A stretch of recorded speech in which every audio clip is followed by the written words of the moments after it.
오늘 우리가 함께 하나님의 말씀은 누가복음 24장 1절부터 12절까지의 말씀입니다. 누가복음 24장 1절부터 12절까지의 말씀을 제가 한 절, 여러분들이 한 절씩 교독하고 마지막 절은 함께 읽겠습니다.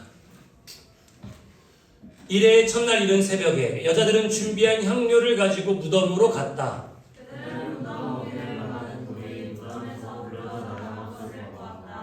그들이 안으로 들어가 보니 주 예수의 시신이 없었다. 그래서 그들이 이를 어떻게 해야 할지 몰라서 당황하고 있는데 눈부신 옷을 입은 두 남자가 갑자기 그 앞에 나섰다.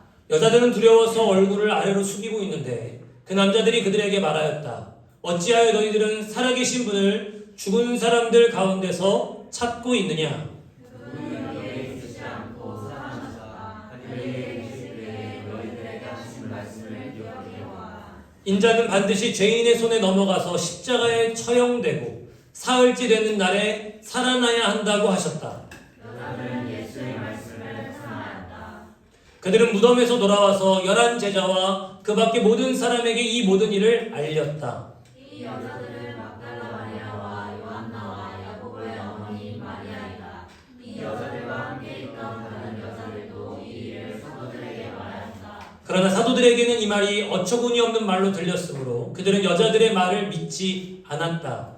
그러나 베드로는 일어나서 무덤으로 달려가 몸을 굽혀서 들여다보았다. 거기에는 시신을 감았던 삼배만 놓여 있었다. 그는 일어난 일을 이상히 여기면서 집으로 돌아갔다. 아멘. 우리 더원어식 예배자들은 참 멀티입니다. 지난번에는 효미자매가 대표기도 하고 바로 반주하다니 오늘은 한자매가 또 대표기도 하고 바로 반주를 하는. 네, 감사합니다. 우리의 점점 우리 예배 가운데 찬양과 또한 우리가 하나님 앞에 선포하는 이런 시간들이 풍성해짐에 늘 감사합니다. 그런데 여러분, 어쩌면 우리는 신앙생활을 20년 넘게 해오면서 또는 얼마 믿지 않았기 때문에 부활의 중요성에 대해서 너무 간과했는지도 모르겠습니다. 십자가에서 우리 죄를 용서하셨다고 하니까 십자가에서 자신이 지은 죄만 묵상해왔던 것이 이제껏 특히 한국교회 풍토 안에 있는 독특한 신앙인 것이죠. 예, 맞습니다. 우리의 죄를 용서하신 것, 십자가에서 그 죄를 고백하고 회개하는 것은 마땅히 해야 되고 당연히 해야 될 일이죠. 그런데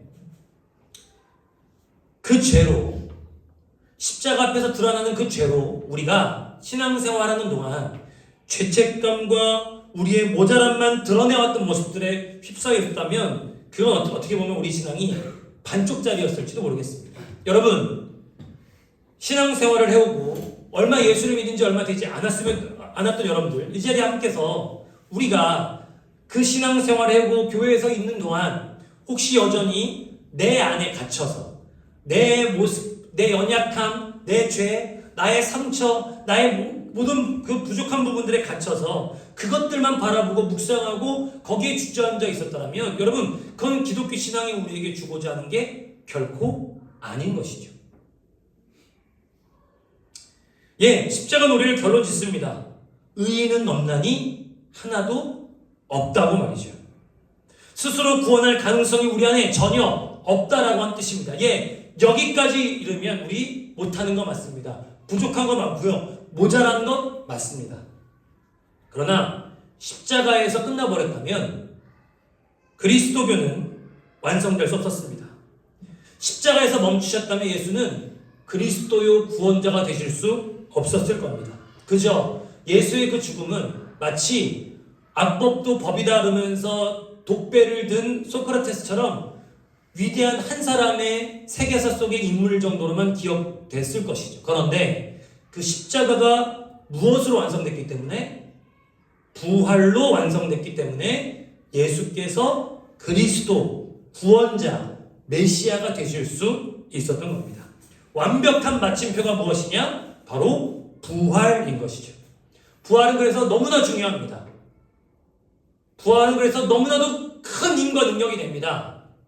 그런데 우린 정작 오늘날 매일매일을 살아가면서 매주 예배를 드리면서 그 부활의 의미와 부활의 가치와 부활의 능력을 누리지 못하는 것은 아닌지 다시 한번 우리를 돌아보게 되는 거죠.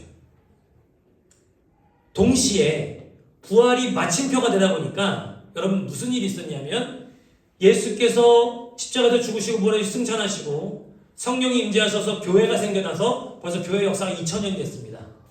2000년 역사 동안 모든 안티크리스찬들, 반그리스도인들이, 비그리스도인들이 지적하고 공격하는 가장 최고의 공격 대상이 뭐냐면, 공격 주제가 뭐냐면 바로 이 부활인 거예요.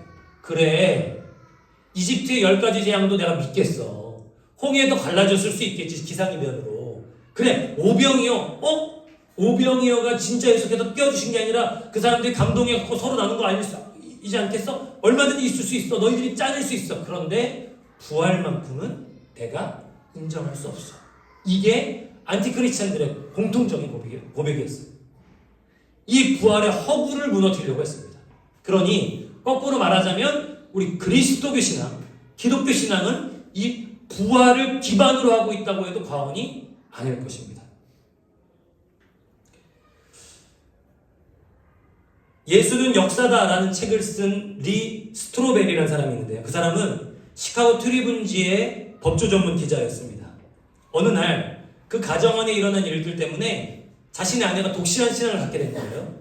이 사람은 예일대 출신에다가 머리도 똑똑하고 또 세상을 여러 가지 겪다 보니까 세상의 부조리함뿐만 아니라 교회의 부조리함도 많이 보게 되면서 신은 없다라고 믿고 있었던 무신론자였습니다. 근데 갑자기 신앙이 독실해지고 기도하던 그 아내의 모습을 보면서 내가 당신을 사랑하지만 당신이 믿는 신앙이 얼마나 허구인지, 기독교 허구인지를 밝혀내겠다라고 스스로 결정합니다. 그래서 예수의 부활에 대해서 마치 이런 법조 전문 기자라고 그랬잖아요. 배심원의 입장에서 수사 저널리즘의 기법으로 예수의 부활의 허구성을 파헤치기 시작합니다. 심층적으로 분석을 한 거죠. 마치 법정에서 검사가 범인을 캐묻듯이 자신의 법정에 예수를 앉혀놓고 그 예수한테 신문하듯이 증거를 내봐. 이거는 왜 그렇지? 이걸 진짜라고 증명할 수 있는 증거를 내봐. 스스로 자문자답하면서 각계각층의 사람들을 만나면서 그렇게 역사학자, 문헌정보학자, 그리고 의사 이런 각계각층의 사람들을 만나면서 이 부활의 허구성을 파헤쳤어요. 집요하게 파헤쳤습니다. 그리고 그 결과 철저한 무신론자였던 리스트로벨은 예수의 부활이 역사 속에서 실제로 일어난 사건이었다는 사실을 인정할 수밖에 없게 되었습니다. 근데 여러분, 그가 그 예수의 부활이 거짓이다라고 하는 그 증거를 찾기 위해서 찾았던 증거들은 그가 새롭게 찾아낸 게 하나도 아니었어요. 다 뭐였냐면 다 이미 역사 속에서 여러분 교회사가 2000년이잖아요. 교회사 2000년 동안 예수께서 예수의 부활의 허구성을 증명하려 했던 수많은 사람들에게 이미 우리 믿음의 선배들이 대답을 내는 거였어요. 여러분 그러니 여러분 기억하셔야 됩니다. 기독교 역사가 2000년이 되었다라고 하는 것은 결코 그 논리나 그 수준이나 그 깊이가 가볍다고 여기면 안 됩니다. 어떤 질문이라도 해보십시오. 다 대답할 수 있습니다. 왜냐하면 수많은 사람들이 이미 그 질문에 대답을 해놨기 때문이죠. 어디서 새로 나온 성경 해석이라고 여러분 그런 것에 현혹되지 마십시오. 어지간한 성경 해석은요 2000년 동안 성경 읽었던 사람이 한둘이 없겠어요? 저 같은 목사들이 한둘이 없겠습니까? 여러분 개신교회가 생기고 그 루터로부터 프로테스탄트 개신교회 목사가 생겨난 지 벌써 500년입니다. 500년 동안 얼마나 많은 사람들이 목사가 됐겠어요? 얼마나 많은 사람이 성경을 받고 얼마나 많은 설교가 있었겠어요? 얼마나 많은 성경 해석이 있었겠어요? 전혀 어디서 뭔가 새로운 걸 가르쳐준다 여러분 속지 마십시오. 교회에서 2000년 동안 나올 거 다 나왔습니다. 그것이 오늘날 우리에게 어떻게 적용되느냐의 문제가 있는 것이죠. 이 리스트로벨이 내세운 그 증거, 그 첫 번째 증거를 보겠습니다. 첫 번째 증거 좀 보십시오. 같이 읽겠습니다. 첫 번째 증거 시작. 당시 역사적 기록. 여러분, 예수란 분이 진짜 있었어요? 제가 물어보고 싶습니다. 예수란 분이 진짜 있었어요? 믿음으로 말하는 거 말고요. 실제로 존재했냐고요. 증거가 어디 있습니까? 증거를 대보십시오. 증거를요. 이런 식으로 리스트로벨이 묻기 시작했던 거예요. 첫 번째, 예수라는 사람이 진짜 있었으며 실제로 십자가에 죽은 것이 맞을까? 혹시 사복음서에 기록은 되어 있지만 이게 초기 그리스도인들이 자신들이 지어낸 이야기는 아닐까? 이 질문을 가지고 파헤치다 보니까 여러분, 놀랍게도 당시의 문헌이었던 요세푸스의 유대 전쟁사나 그 로마 역사가였던 타키투스의 연대기라는 책에서 예수에 대한 기록이 나옵니다. 그 타키투스의 연대기라는 책에서 뭐라고 말하냐면 우리의 행정관 폰티우스 필라티스 누굴까요? 폰티우스 필라티스 누굴까요? 폰티우스 필라티스 여러분 숱하게 말하는 저주의 이름이 있습니다. 누굴까요? 폰티우스 필라티스. 본디오 빌라도 너무 새롭잖아요. 이렇게 되면 너무 새롭잖아요. 이 본디오 빌라도의 로마식 발음이 폰티우스 필라티스입니다. 네. 필라테스 한 사람이 아니고요. 재미없을 줄 알았습니다. 네. 폰티우스 필라티스가 예수를 죽였고 그리고 십자가형에 처했다는 기록이 타키투스의 연대기라는 책에 기록되어 있습니다. 그리고 그 예수란 사람 때문에 그 행정관이 몹시 골머리를 썩고 골치를 썩었다라고 하는 기록이 그 시대에 그 사람들에게 실제로 남아있는 기록입니다. 그런 걸 보면 그 사람은 이 리스토벨은 그 기록을 통해 확신했던 거예요. 예수란 실제적인 인물이 있었고 마치 이순신이 있었고 세종대왕이 있었던 것처럼 예수란 인물이 진짜 있었고 그가 로마 법정에 의해서 죽임당한 것은 사실이다 라는 결론에 첫 번째 도달하게 됐습니다. 여러분 두 번째 증거 좀 보여주십시오. 두 번째 증거입니다. 시작. 목격자들의 증언. 예, 목격자들의 증언입니다. 여러분 예수께서 부활하신 걸 몇 명이 봤는지 아십니까? 고린도전서 15장에 보면은 500여 성도에게 일시에 보였다고 말씀하십니다. 그러니까 적어도 그 당시 예루살렘과 갈릴리 지역에서 예수의 부활을 목격한 사람이 500명이었던 거예요. 오늘 본문 1절 좀 띄워주십시오. 1절 같이 읽겠습니다. 시작. 이레의 첫날 이른 여기까지요. 이레의 첫날 이른 새벽이 언제일까요, 여러분? 이레의 첫날 이른 새벽. 이때가 무슨 요일일까요, 여러분?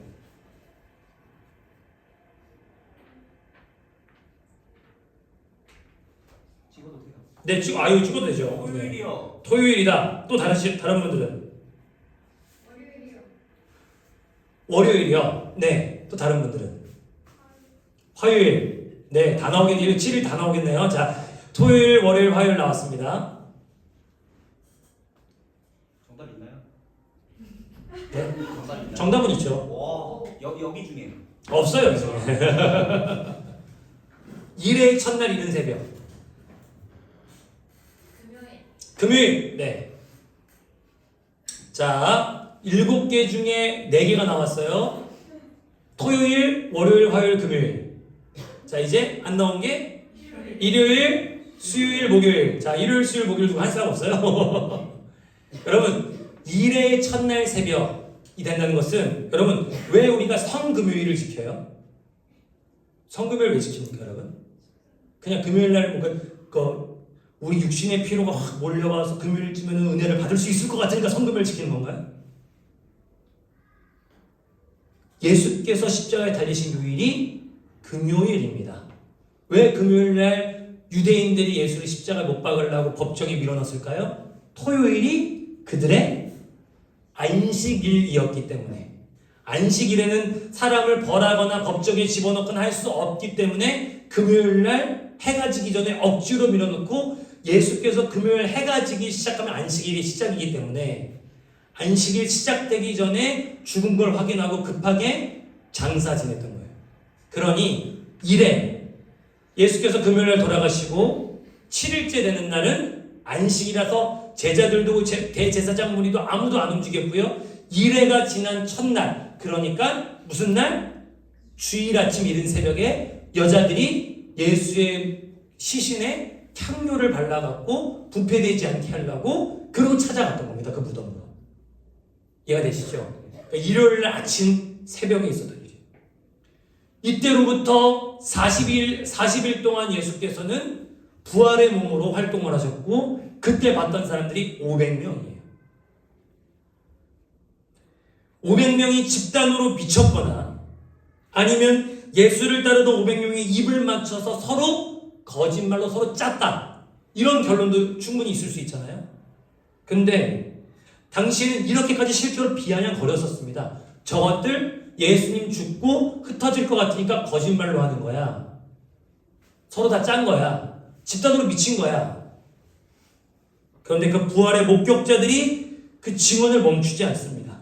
멈추지 않을 뿐만 아니라 그 증언이 기록돼서 오늘날 성경으로 남은 것이 마태, 마가, 누가, 요한복음입니다. 여러분, 누가복음 24장 1절 12절 기록은 마태복음에도 기록되어 있고 마가복음에도 기록되어 있고 요한복음 4복음서에 다 기록되어 있어요. 근데 이 4복음서가 마치 짠 듯이 똑같을까요? 아니면 다를까요?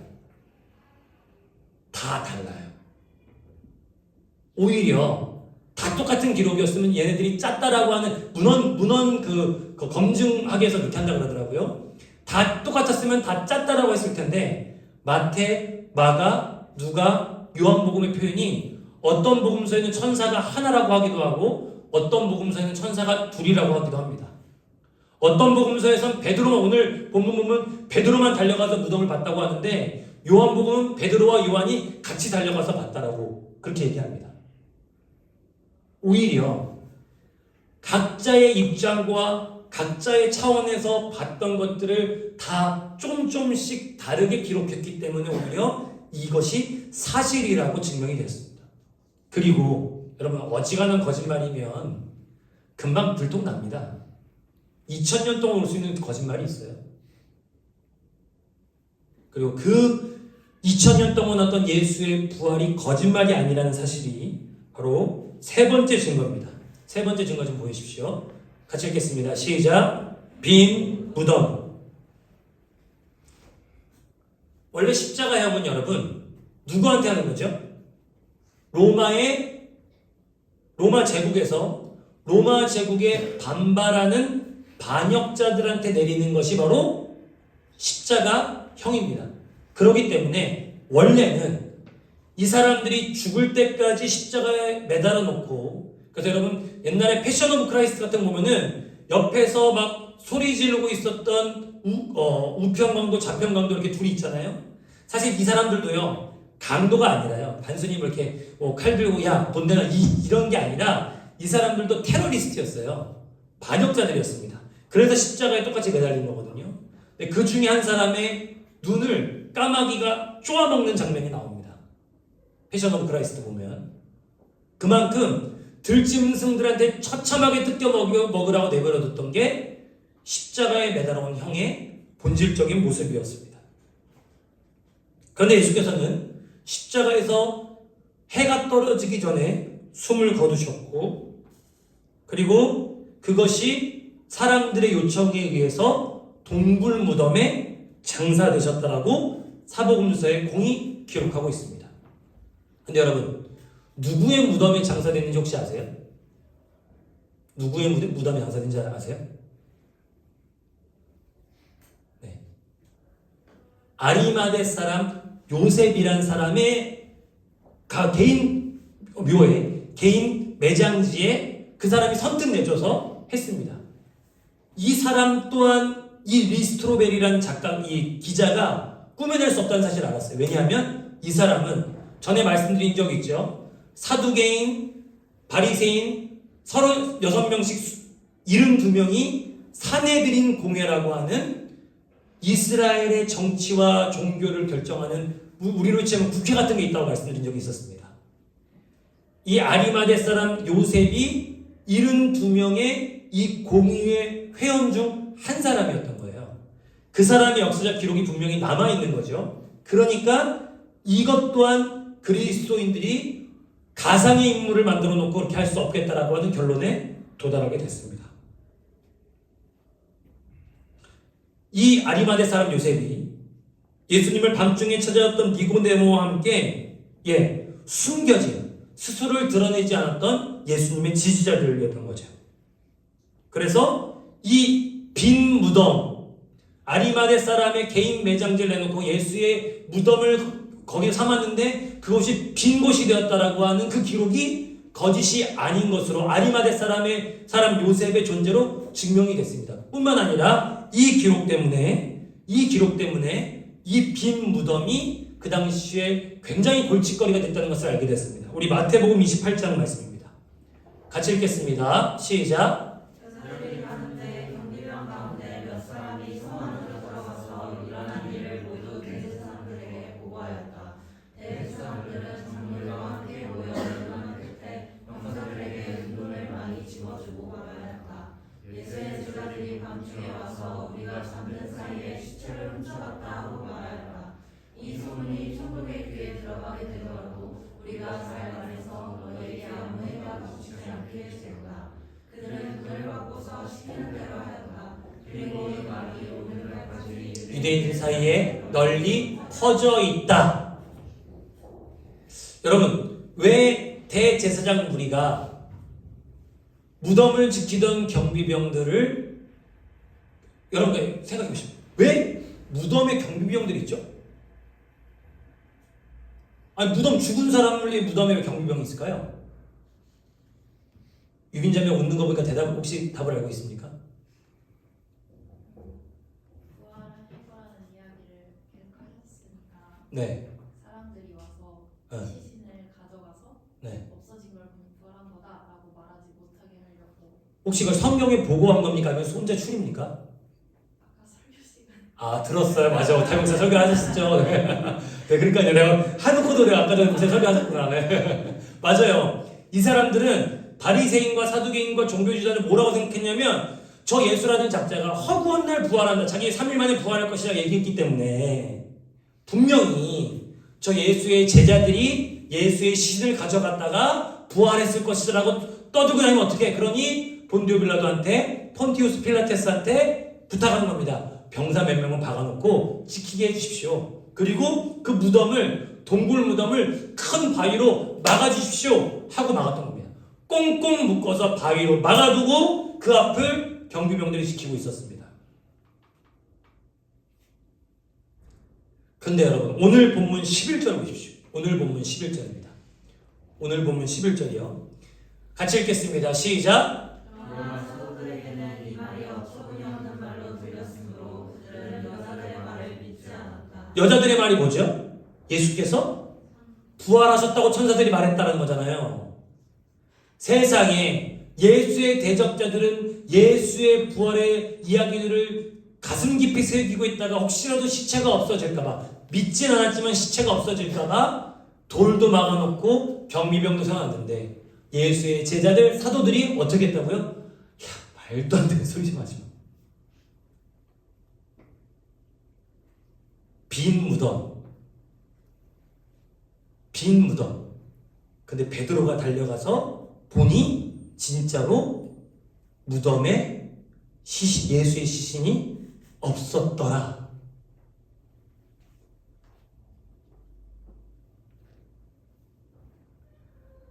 계속해서 유대인들은 초기 그리스도인들이 예수의 부활 사실을 떠들 때마다 거꾸로 저 예수의 시신을 훔쳐가서 했던 것이라고 아까 전에 마태복음 28장 마지막에 나왔던 것처럼 유대인들 사이에 널리 퍼져 있었다라고 하는 것처럼 계속 얘기했습니다.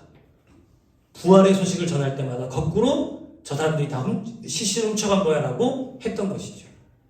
결국 오늘날 누구의 이야기가 승리하게 되는 것을 보냐면 예수의 시신을 훔쳐갔다는 이야기가 승리를 거두지 못하고 예수가 부활하셨다는 진리가 승리를 거두게 된 것이죠. 그리고 마지막 네 번째 증거입니다. 네 번째 증거 할 수 있겠습니다. 시작. 제자들의 변화된 삶. 봤죠, 여러분? 안 믿은 거 봤죠? 그렇게 귀에 못이 박히도록 얘기하셨는데도 안 믿은 거 봤죠? 근데 이들이 지금 예수께서 부활하셨다라고 하는 사실을 받아들이고 나서 그 삶이 변화됩니다. 여러분, 예수께서 십자가에 매달려 돌아가실 때 12명의 제자, 그 충직한 부하 같은 12명의 제자 중에 몇 명 있었을까요? 몇 명 있었을까요? 자, 수제 베드로 어디 있었습니까? 이미 그 전날 밤에, 그 전날 새벽에 뭐 했죠? 3번 부인하고 예수의 면전에 대고 예수님을 저주했는데 누가복음 기록을 보면 그 저주하는 말이 끝나자마자 예수께서 고개를 돌려서 베드로와 얼굴을 마주치십니다. 아, 얼마나 끔찍해요, 여러분. 생각해보세요. 얼마나 끔찍합니까? 뭐 우리가 예수님과 베드로 정도 수는 아니지만 저에 대해서 막 험담하고 있다 저랑 눈을 딱 마주치고 생각해봐요. 얼마나 뻘쭘해요. 근데 그거는 그냥 일상에서 그냥 뒷담 가는 정도가 아니라 생명을 걸고 지금 예수께서 죽냐 사냐의 문제 앞에서 거기서 겁에 질려서 예수를 부인하는 그 베드로의 말이 끝난과 동시에 예수님의 눈과 베드로의 눈이 마주치는 그 순간.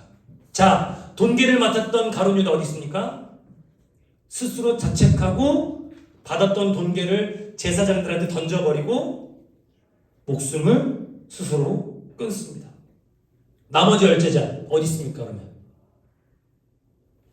다 도망가고 오직 요한복음을 기록한 사도 요한만 예수의 어머니 되시는 마리아를 모시고 끝까지 그 장면을 지켜보죠.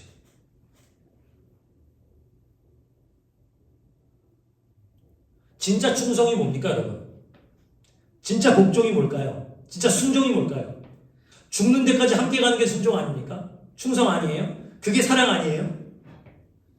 네, 이게 또 어려운 문제 좀 물어볼 텐데, 우리 영호 형제님, 죽기까지 사랑하십니까? 아, 할렐루야, 네. 10년 살았더니 잘 모르겠어갖고. 아니에요, 여러분. 이거 카트해주세요, 여러분. 저 진짜 사랑합니다. 저희 아내를 진짜 사랑합니다. 네. 흔히 말하는 사랑, 충성, 순종, 복종, 그 모든 관계가 예수의 십자가 앞에 다 부인되고 다 버려졌는데, 여러분, 예수께서 부활하셨다는 소식 이후에 그리고 십자가에서 죽으신 지 50일 만에 다 도망갔던 사람들이 어떻게 됐냐면 목숨 걸고 예수를 전하기 시작하는 거예요. 50일 만에 어떤 변화가 있었고 무슨 일이 있었기에 여러분 예수 이름에 목숨을 걸고 자신의 삶을 다 드리기까지 매를 맞아가면서도 고통을 당하면서도 정말 사람들한테 모멸감을 당하면서도 예수의 이름을 전하기를 그치지 않습니다. 뭘까 과연? 이 변화를 과연 뭘로 설명할 수 있을까? 어지간한 모든 이 반란의 무리들은 꼭 반란을 진압하는 방법이 있습니다. 뭘까요? 소위 말해서 이런 표현 용서하십시오. 대가리를 쳐내면 흩어지게 돼 있습니다. 흩어지게 돼 있어요. 톰 라이트라고 하는 이 시대의 저명한 신약학자가 뭐라고 얘기했냐면 내가 객관적인 입장에서 놓고 예수의 운동을 봤을 때 이게 신기하다는 거예요. 자, 예수님이 죽고 나서 다음 후계자를 누굴 세웁니까? 여러분? 예수의 후계자가 누굽니까? 있어요? 없어요. 없습니다. 여러분, 하나님의 교회, 대한민국의 가장 많은 집단을 차지하고 있는 그 하나님의 교회가 주로 전하는 게 하나님 어머니를 전합니다. 왜 그런지 아세요? 안상홍이라는 사람이 나 안 죽는다 그랬는데 그 사람이 죽은 거예요. 당황스러운 거죠. 안 죽는다 그래 죽었으니까. 그러니까 이 이단 단체를 하려고 그의 아내를 또 신의 자리에 올려놓고 하나님 어머니라는 개념을 만들어 놓은 겁니다. 그러니까 하나님 어머니라는 개념이 없는 개념이냐? 아니요. 하나님은 아버지도 아니고 어머니도 아니라 아버지의 성품도 갖고 계시고 어머니의 성품도 갖고 계신 성별이 없는 분이잖아요. 그거를 이 이단들은 그런 식으로 차용해서 자신의 모임이 흩어지지 않으려고 그 대신 그 후계자를 세운 거죠. 자, 예수의 운동, 예수의 십자가 운동, 부활의 운동의 후계자가 누굽니까? 뭐 지도자 중 그 무리를 이끌었던 사람 베드로도 있을 수 있고 또 뭐 바울도 있을 수 있겠지만 적통 후계자, 예수의 자리에까지 올라서 추앙받고 찬양받는 존재는 아무도 없어요. 톨마이턴 학자가 그게 신기했던 거예요. 어떻게 이 예수 운동은 후계자가 정해지지도 않고 그 다음에 어마어마한 대단한 이 리더십을 탁월한 가진 사람이 끌어가지도 않았음에도 불구하고 어떻게 이 모임이 50년이 가고 100년이 가고 핍박과 고통 속에서도 이렇게 급성장할 수 있었을지에 대해서는 정말 의문이라는 거죠. 그리고 그의 결론은 예수의 부활을 목격하는 것 아니고서는 이것이 오늘날 설명되지 않는다라고 말합니다. 우두머리인 예수가 사라졌는데 오히려 목숨을 내놓는다. 우두머리인 예수가 죽어갈 때 오히려 그를 빼내오는 건 있을 수 있어도 우두머리인 예수가 끝나는데 오히려 자신의 목숨을 걸고 이 운동을 계속한다. 이것은 사회학적으로도 또 운동학적으로도 이해될 수 없고 설명되지 않는 논리라는 거죠. 그래서 결국 이 리스트로벨은 예수의 부활이 역사적 사실이고 예수라는 존재가 있었다는 것을 인정하게 되면서 그때부터 신앙을 갖게 되고 지금도 미국 유명한 목회자 중 한 분으로 활동을 하고 계십니다. 여러분, 요새 챗 GPT만 써도요, 여러분 잘 검색 안 해보겠지만 부활의 의미 딱 쳐보면요, 제가 설명하는 것보다 우리 챗 GPT가 더 잘 설명해줘요. 부활이 갖고 있는 오늘날의 적용 이러면은 저보다 더 잘 설명해주더라고요. 제가 어제 다 찾아보고 왔습니다. 네. 중요한 건 챗 GPT가 설명해주고 오늘날 인터넷 검색으로도 얼마든 나와있고 유튜브만 쳐놔도 저보다도 더 대단한 설교자들이 부활에 대해서 이야기하고 있음에도 불구하고 넘쳐남에도 불구하고 그 의미와 가치와 깊이에 대해서 설명해주는 것은 넘쳐남에도 불구하고 그게 그 부활의 능력이 부활의 생명이 오늘 내 것이 되고 있느냐는 거죠. 왜 이들이 목숨을 걸 수 있었을까요? 왜 모멸과 아픔과 고통을 참고 예수의 부활을 전했을까요? 그것은 예수의 부활이 무엇을 이겼기 때문이죠? 기억하십시오. 사망, 죽음을 이겼기 때문입니다. 근데 여러분, 사망, 죽음하면 뭐가 떠오르세요? 그냥 육체가 죽는 거? 생각해보세요, 여러분. 죽음이 육체적인 것만 있을까요? 인격적인 죽음도 있습니다. 우리의 꿈이 죽는 것 같은 순간들도 있습니다. 자존심이 사람들 앞에서 박살나는 것 같은 자존심이 죽는 순간들도 있어요. 죽음은요, 굉장히 다채롭습니다. 우리의 영혼이 죽는다든지, 우리의 마음이 죽는다든지, 우리의 꿈이 죽는다든지, 우리 육신의 어느 한 부분이 죽는다든지, 그리고 우리의 자존심과 인격과 미래가 죽는다든지, 여러분, 인생에 널려져 있는 죽음은 얼마든지 많습니다. 그리고 그 죽음 때문에 우리는 오늘도 불안해하고 두려워하고 염려하는 거죠. 내 꿈이 죽을까봐, 내 미래가 죽을까봐, 내 인격과 사람들 앞에서 내 평판이 다 죽을까봐 우리는 두려워합니다. 우리가 염려하고 걱정하고 근심하는 이유는 그 죽음이 우리가 육신이 죽어서만 끝나는 것이 아니라 다층적으로 우리의 삶에 다가오기 때문이죠. 근데요, 여러분, 목숨이 진짜 육신의 죽음, 목숨들이 왔다 갔다 하는 사람들 앞에서, 그 사람 앞에서 여러분, 자존심이 죽는 거, 인격이 죽는 거, 꿈이 죽고 미래가 죽는 거, 그게 여러분 번데기 앞에서 주름 잡는 거고 돼지 앞에서 코 뒤집는 거지 될 것이 나겠습니까? 알았던 거예요. 부활의 목격자들은 분명히 알았던 겁니다. 그들은 예수께서 자존심도, 예수께서 모멸감도, 예수께서 수치심도, 그 유대 사회에서 정상적인 유대 남자가 겪을 수 있는 모든 죽음을 다 겪으신, 그리고 그 최종적으로 십자가에서 자신의 목숨까지도, 수치뿐만 아니라 목숨까지도, 그리고 나무에 달린 자마다 하나님의 저주를 받을 것이라는 하나님의 저주를 받았음에도 불구하고 그 모든 것을 이기고 부활하신 예수의 생명이 오늘 내 꿈이 설령 죽는 것 같아 보여도, 오늘 내 자존심이 좀 상하는 것처럼 보여도, 오늘 내 인격이 좀 망가지는 것처럼 보여도 그것을 넘어서고 이겨내시는 그 부활의 생명이 우리 가운데 이미 주어졌음을 확신하고 부활의 생명을 누리기 위해 십자가 앞으로, 부활의 생명 앞으로 더 가까이 나아갔던 겁니다. 여러분, 지난주에도 말씀드렸던 것처럼 여러분들이 교회에서 섬기는 모습 너무 아름답습니다. 오늘 아침 7시부터 오신 분도 계세요. 정말 있는 힘껏 섬기고 있는 힘껏 교회를 위해서 또 어린아이들을 위해서 헌신하고 봉사하는 모습 너무 아름답습니다. 그런데 그 모든 봉사와 헌신과 섬김의 알맹이 예수님을 만나고 부활의 생명과 부활의 능력을 누리는 일을 하지 못한다면 우리의 이 모든 헌신과 섬김이 지침이 되고 절망이 되고 덧없는 일처럼 느껴지고 결국에 우리는 신앙의 매너리즘에 빠질 수밖에 없는 것이죠. 여러분, 우리가 다른 어떤 날도 아니라 바로 이 요일, 일요일에 예배를 드린 이유가 뭡니까? 목사님, 전 일요일 날은 꼭 놀러를 가서 토요일 날 예배 드리겠습니다. 저는 바빠서 수요일 날은 예배 드리고 일요일 날은 빠지겠습니다. 다 좋습니다. 네, 그럴 수 있습니다. 그런데 굳이 교회가 이 일요일 날, 빨간 날, 이 쉬는 날 예배를 포기하지 않는 이유는 오직 한 가지입니다. 이날이 부활의 날이기 때문이죠. 부활의 주님의 생명을 경험하는 부활의 날이기 때문에 여러분 매 주일 예배 때 나오실 때마다 기억하십시오. 우리는 부활을 경험하러 오는 겁니다. 부활의 생명으로 우리의 한 주간 죽었던 우리의 자존심과 우리의 인격과 우리의 꿈과 우리의 미래와 우리의 모든 희망의 죽음을 살리기 위해 나오는 겁니다.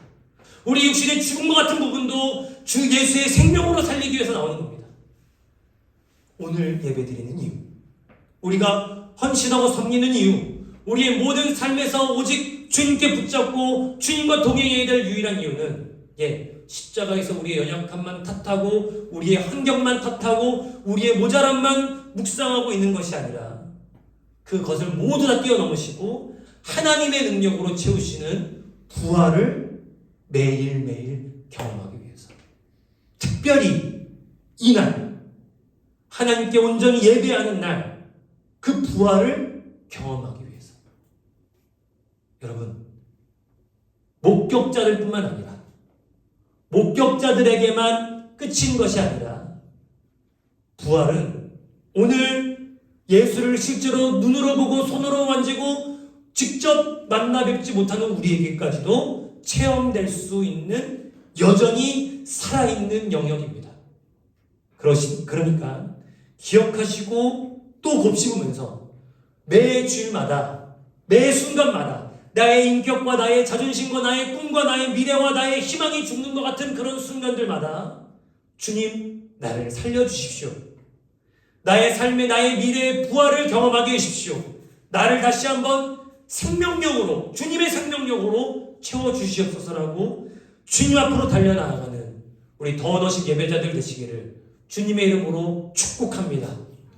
수많은 진리가 내 것이 되기 위해서, 수없이 넘쳐나는 진리가 내 것이 되기 위해서 오늘도 주님의 십자가를 든든히 붙잡는 저와 여러분들 되기를 다시 한번 주님의 이름으로 축복합니다.